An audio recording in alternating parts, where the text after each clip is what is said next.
have thought the commercial guys, businesses, customers would have been more price conscious than they were, especially after we hit them up.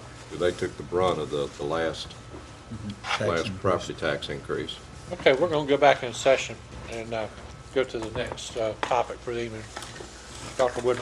Mr. Mayor, this evening we would like to give you a short update regarding fluoride in the city's water system, and then after that we're going to talk about the resolution to support the Memorial Grove improvement. So, Wally, if you would, please. Good evening, Mayor, City Council. One of the things that you will see that is coming out in this month's water bill, actually in the next few days, is the annual drinking water report. This is something that we have done annually since 1999. It's also called the Consumer Confidence Report, and it does have some required information in it from EPA. That includes lead and its effects, where our drinking water comes from, or the sources, and it also talks about contamination susceptibility and the likelihood of our wells to outside contamination.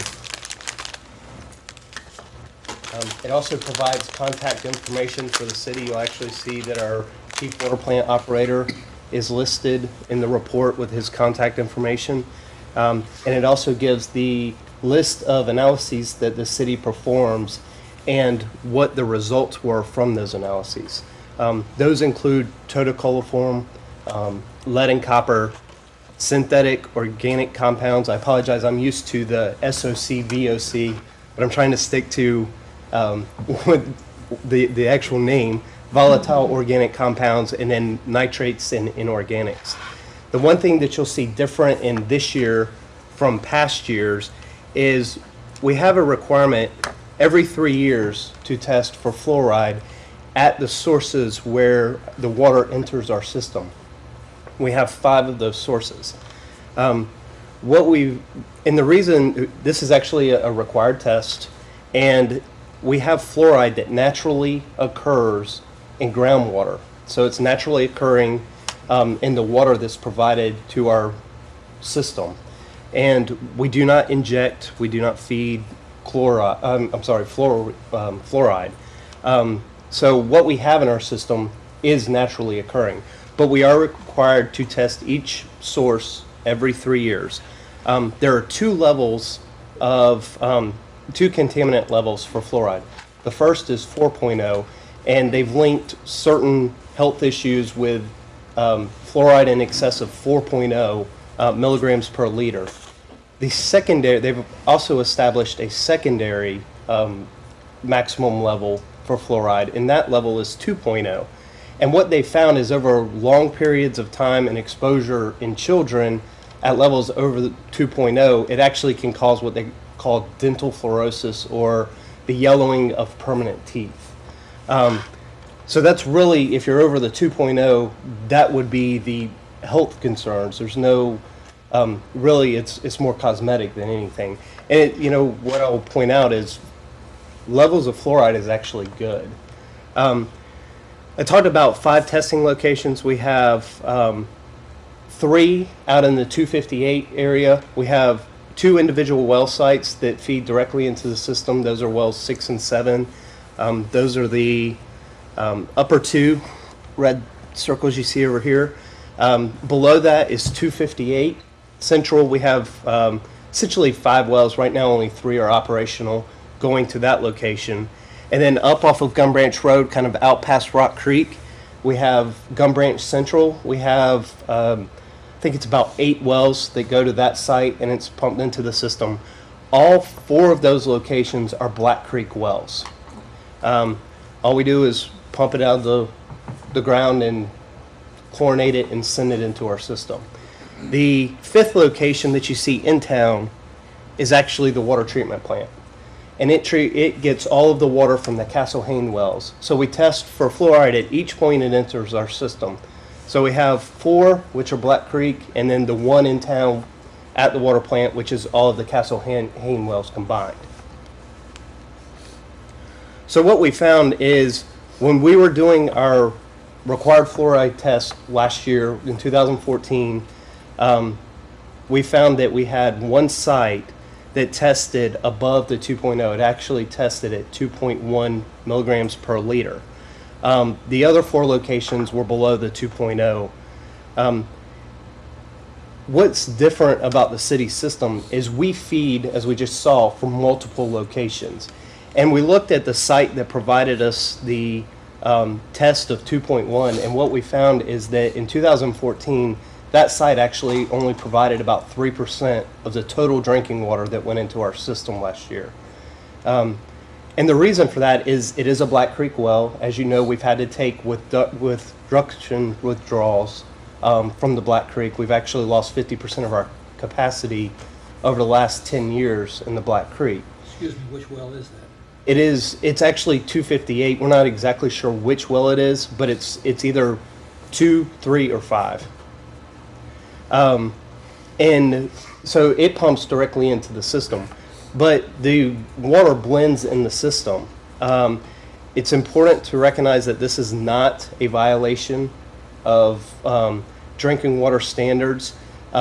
It triggers the alert because we got over the 2.0, so we have to send out the alert. It's a state requirement, and what I will say, it's a fairly new requirement. I think it's only come about in the last 2 to 3 years. And because we blend our system, there's an extraordinarily small chance that dental fluorosis would happen here. And again, that site only provided about 3% of our total drinking water, and it's blended, and it was just over the 2.0 limit. Question, please. Yes, sir. I think you indicated someplace that these tests were taken at the well, at the source. At the source, yes, sir, where they feed into the system. Okay. So So why wouldn't you know at what 258, well it was? at 258, what they do is there's actually 5 wells, 2 are offline. There are 5 wells that feed to the same location where we feed chlorine, and then from there it's sent into the system. So we test that one point. But Did you test further downstream? yes, sir. On wells, what was it then? What we found is we're required to do distribution samples. We do 600 a year, and we do them monthly, and we do each of our sites 4 times a year, once a quarter. One of the things that we test for is fluoride. So we are testing monthly, monitoring fluoride levels. In the 600 that we took last year in 2014, we had 2 samples that were above the 2.0 level, and I think one of them was 2.01 or something. I mean, just barely above, and the other was well below the 2.1 that we got at the source. But as I mentioned, each of our sites are tested quarterly. Those 2 locations, the other 3 times they were tested, were well below 2.0. So, that just furthers that the way that our system is blended and the water comes in, that there really is no concern with dental fluorosis. And again, that's still well below the 4.0, where they've said that, that they've actually linked to having problems. So the important thing is that there is no health risk associated with fluoride in our drinking water. Yeah, I think another way to look at it is this. The number of wells that are running at the time you do the test determine the blend that is coming to that test point. What may have happened, and we don't know, is that one well is apparently drawing more fluoride than the other wells. And if it was the only well that was producing at the time that the test was done, then that could be the reason why that was elevated. And that may be the reason why the other 3 times that we tested, we didn't have the same results, because it may not have been the same number of wells, or the pumping rate may have been different. What we are doing, though, because we do not like to be in any alert position. So we're producing new protocols so that those wells out there that are in this location, they will all be run together so that we do not find ourselves in this same position. Now, we are going to do further testing to try to identify which one of those wells is probably the one that is drawing the most fluoride. What was it like 3 years ago? We've had, we were under 2.0, but we were close. We were, we were above 1.9, but it was under the 2.0. We don't have that many customers along 258 until it gets into the city, right? We have a few. Greencrest Circle comes to mind. There's a few outlying neighborhoods out there right past the cemetery that we do have. So this report is going to be published. Yes, sir. And We by law, have it a has to be. supplementary press release to go along with it Yes, sir. to explain all this in layman's terms to the Yes, sir. public. Well, let's put it this way. Glenn wrote it, so I'm not guaranteeing it's in layman's terms, Mr. Bittner, but we will try. I We- mean, he did go to UNC, I think. Now, that's not a plus necessarily. The state does require you to have specific language in that. That's that correct. can be alarming if you just read it without Exactly hearing what the I'm whole saying. story. But again, that's a state requirement that we cannot get around. That is correct. We had to include the specific language. What I will say is we did write an introduction ahead of the alert so that people would understand this. I think the most important thing that we want you as the elected officials and our customers to understand is we do not add fluoride. It's naturally occurring, and we're doing full disclosure to try to explain what we believe happened and that there is no health risk here. Of course, the CCR is intended for if there's any questions about anything in there, contact us. I mean, Yes. that's the best thing you can tell anybody is that if you have any concerns, whether it be fluoride or any of the other testing results or the source of water or that, just contact the contacts listed in the CCR. And CCR stands for? Consumer Confidence Report. Any questions on where we are on this? Thought it was Clemson something. I was thinking about, It'll look like this. It's 3 or 4 pages. A lot of text. And our customers will begin to see this information in the next billing cycle. Yes, it should go out, I believe this week. Start going out. They'll have the usual newsletter and the actual CCR in their bill.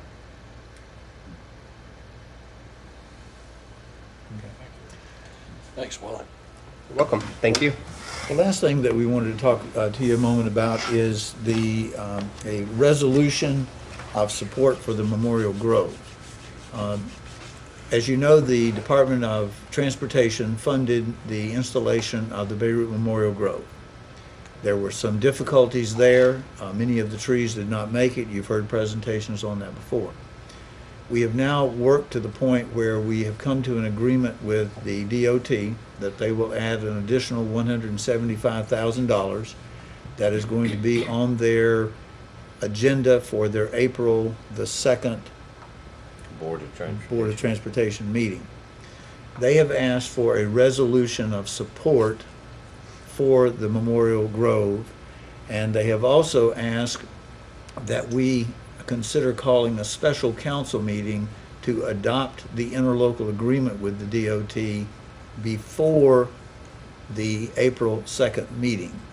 So there are 2 actions that we're talking about this evening. One is asking you to authorize the mayor to sign a resolution stating that the city continues to support the installation of the Beirut Memorial Grove. And then later this month, we will try to call just a 5-minute meeting asking you to formally adopt that interlocal agreement that has all the details. Now, I will tell you, the reason why that is not ready today is we have now been through literally seven drafts of that wording. Anytime that you're dealing with federal money and state money, every time you think you know what the word is going to be, and then you finally get it back from their attorneys, you say, well, that's not quite what you told us as a staff, so they have to go back and back. But in the end, what the agreement is going to say is this. City, the Department of Transportation will provide the city with $175,000. That is based upon our confirmed price for purchasing trees, for purchasing materials, and for installing that. Since we're going to be responsible for maintaining it, we will be the agent that will now install it, and they will reimburse us those fees. That fee will cover not only materials and obviously things like plants, but it will also include the recovery of our staff cost time, both permanent staff and any temporary staff that we hire. So we will be made whole based upon that agreement. Now, does anybody actually, you have, I guess, in your computer system, the resolution? Can you read it, please?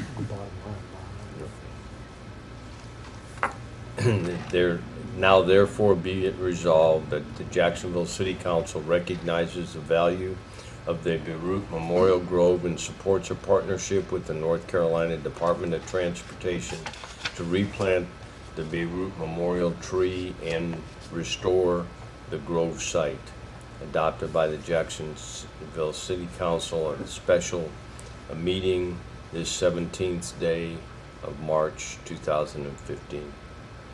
So moved. Second. Any comment, discussion? Hearing none, all in favor signify by saying aye. Aye. The last thing we would like to spend just a minute on, we are getting and forwarding to you legislative alerts. As you know, the state legislature is in session. Today we received an alert from the Metro mayors where they talked about House Bill 128. House Bill 128, as currently drafted, would require or would allow, let me say it different, it would require a vote of the public on any debt that the city undertook if 5% of the voters asked for that. Now, it's one thing when you are going to be going out for a $30 million bond to build a new Center for Public Safety. But I'll remind you that in our budgeting process, we go out for debt because this bill doesn't define big debt, little debt. It doesn't. We borrow every year for all of our rolling stock, all of our police cars, all of our fire trucks, all of our garbage trucks. And what this bill would say is that if the city is going to borrow money, that the taxpayer has the right, if 5% of the people request it, we would be required to go to referendum. I would remind you that the upcoming election for mayor and 2 council persons will cost us, in the budget that you'll see in several weeks, I believe it was like $40,000. Almost. So, you know, you are potentially looking at annually having to have elections for this. What's 5%? What's that number equate Well, to? it'd be 5% of the registered voters, and I don't remember what it's a larger number than a smaller number. I mean, because let's say that they're 190,000. Is that county or is that just in the city? city. That's county.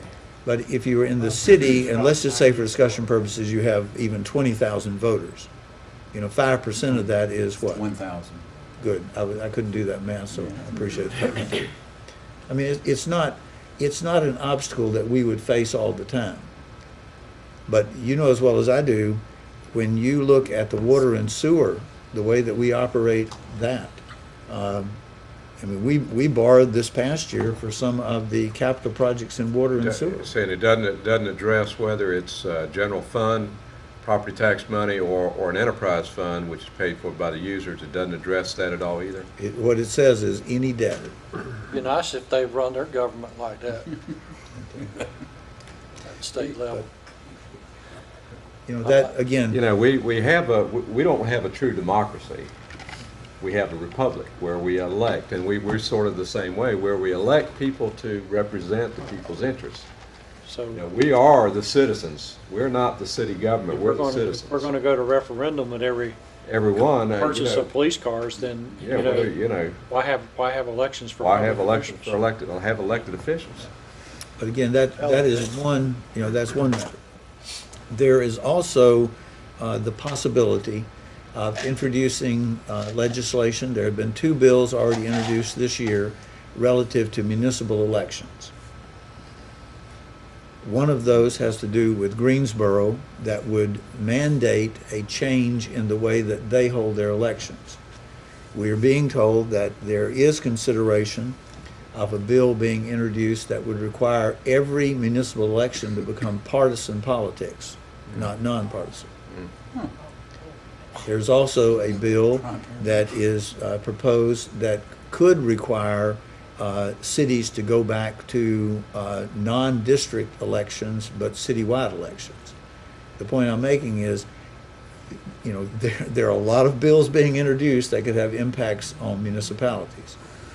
A lot of future lawsuits too, though. Yes. That's the problem. I mean, you're end up having to defend lawsuits on some of these things, on some of these ideas, because they're still in conflict with what case law is. Now, you also have seen recently that Senator Brown is going to be introducing a bill, we still have not received a copy of it, that will consider redistributing sales tax with the benefit going to the smaller counties such as Jones County. Not having seen the bill, because nobody has seen it yet. I'm sure somebody has seen it, the people who are drafting it, but it has not been released for review. That could have another impact on cities and counties relative to the redistribution of sales tax. Did I read that correctly? They're going to eliminate, the bill proposes eliminating point of sale and make it all a per capita? Based on population. Now, we haven't seen the bill, but apparently the words about the bill is that it would be distributed per capita. Now, how that formula would work, we don't know whether the state would then be the distribution agent so that the city would get money directly from the state, the county would get money directly from the state, or something else. We don't know the details of I that. had an email today that did a pretty lengthy breakdown in terms of which cities and counties would be hurt and which ones would benefit. It was a pretty well documented Well, analysis. some of it's kind of guesswork right now, because They haven't a seen lot the of bill. the details of the bill have not been released, so nobody really knows the true impact. And part of the bill is it talks about only a portion of the sales tax and not the whole sales tax scheme, but it was just a portion of that sales tax. They suggest that Mecklenburg County, Wake County, some of the coastal counties, such as Carteret, they have a huge tourist industry out there, they're going to be affected. Now, as far as the impact that Jacksonville is going to feel, I don't think we have any clue, or Onslow County. So that's still hidden in the details of the legislation. But at the same time, I just have a whole lot of heartburn with the whole concept myself. But of course, I probably don't understand it fully. Like I say, I don't know what the whole bill is. But it sounds to me like you just shifting money around, taking away, just like we complain about sending our sales tax money gets raised in Jacksonville, instead of turning around and reinvesting that money where it's being made, sending it to North Topsail Beach to pump sand. Let it, send it out to the ocean is all we're doing. Yeah, exactly.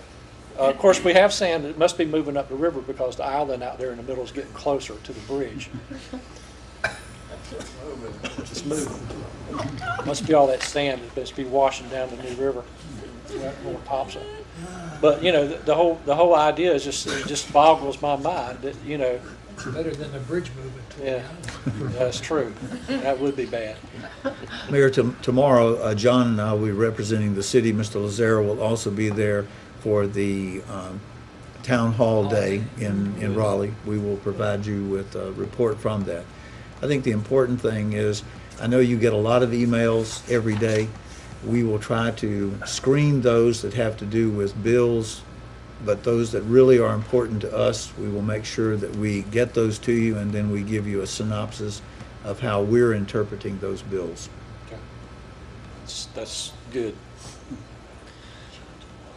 That concludes the items that we have. We're certainly open for other discussion on directions and things you'd like for us to accomplish. Oh, by the way, in case, I'm not going nuts about the island out there, that was an actual suggestion that the island was in fact moving out there in the area. Actually, Mayor, we did a calculation based upon GIS historical aerials, and we found that It has at the rate that it is moving, I believe it would take,